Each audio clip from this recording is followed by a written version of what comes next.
श्रीगुरुभ्यो नमः। शुक्लांबरधरं विष्णुं शशिवर्णं चतुर्भुजं प्रसन्नवदनं ध्यायेत् सर्वविघ्नोपशान्तये। अभिचारणपद्मार्कं गजाननमहर्निशम् अनेकदन्तं भक्तानाम् एकदन्तमुपास्महे। श्रीमहागणाधिपतये नमः। श्रीगुरुभ्यो नमः। कर्काटक రాశి వాళ్ళకి వివాహం అనే విషయంలో ఎందుకు ఆలస్యం అవుతుంది? కొంతమందికి, అందరికీ ఆలస్యం కాదు, కొంతమందికి. కర్కాటక రాశి వాళ్ళకి పునరోసు, పుష్యమి, ఆశ్లేష నక్షత్రం వాళ్ళు ఈ రాశిలో ఉంటారు. కర్కాటకం నుంచి 7వ స్థానం మకరం అయింది. అంటే శనేశ్వరుడు ఈ రాశి వాళ్ళు వివాహం చేసే గ్రహం, అంటే మ్యారేజ్ ప్లానెట్ శనేశ్వరుడు. మరి ఈ మ్యారేజ్ ప్లానెట్ శనేశ్వరుడు ఏంటండి, ఎలా ఉంటుంది? శని అంటే భయం కదా అనుకుంటారు. ఏమీ భయం లేదు. అందరికీ ప్రతి గ్రహము కూడా వివాహం చేసే గ్రహాలు ఉంటాయి, ఉద్యోగం ఇచ్చే గ్రహాలు ఉంటాయి, బంధుత్వాన్ని ఇచ్చే గ్రహాలు ఉంటాయి, మనస్తత్వాన్ని ఇచ్చే గ్రహాలు కూడా ఉంటాయి.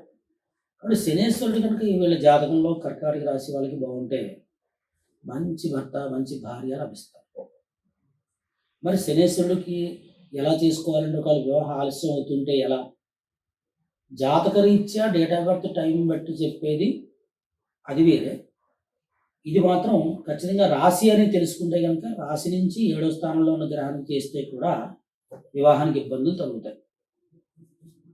ఎందుకంటే కర్కాటక రాశి వాళ్ళకి శని అష్టమాధిపతి, సప్తమాధిపతి కూడా అవుతాడు రాశి రీత్యా. ఈ కేపీ కుండలి రీత్యా చూసుకుంటే కూడా ఆ కర్కాటక రాశి నుంచి 7వ స్థానంలో ఉన్న గ్రహం వివాహానికి పనికొస్తుంది.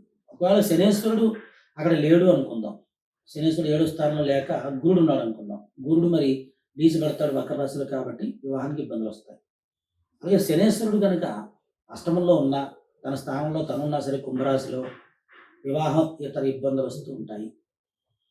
ఒకవేళ శనేశ్వరుడు ఈ కర్కాటక రాశి వాళ్ళు 2వ స్థానంలో ఉంటే మందంగా ఉంటారు, ధనం ఖర్చు పెట్టేస్తూ ఉంటారు. 3వ స్థానంలో ఉంటేనేమో రిలేషన్ ప్రాబ్లమ్స్ ఉంటాయి.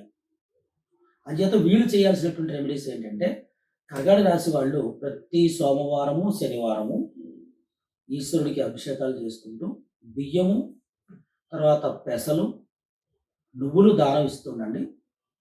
ఖచ్చితంగా కొంచెం వివాహానికి సంబంధించిన పనులు ముందుకు వెళ్తూ ఉంటాయి, సంబంధాలు వస్తూ ఉంటాయి, మీరు సెలెక్ట్ చేసుకోవచ్చు.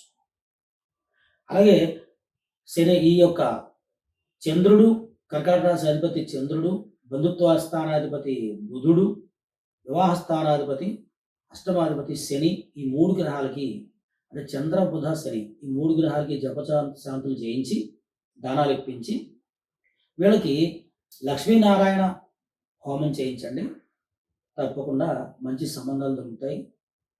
విసిగిపోయి ఉన్నవాళ్ళు కూడా ఈ లక్ష్మీనారాయణ పూజ చేసి ఈ హోమం చేయడం ద్వారా తప్పకుండా మంచి సంబంధం దొరుకుతుందని చెప్పి మీకు తెలియజేస్తున్నాం. విషయాలు ఏమైనా ఉంటే మీరు తర్వాత అడగచ్చు. పర్సనల్ నెంబర్ ఉంటుంది, ఆ కాల్ చేసి అడగచ్చు.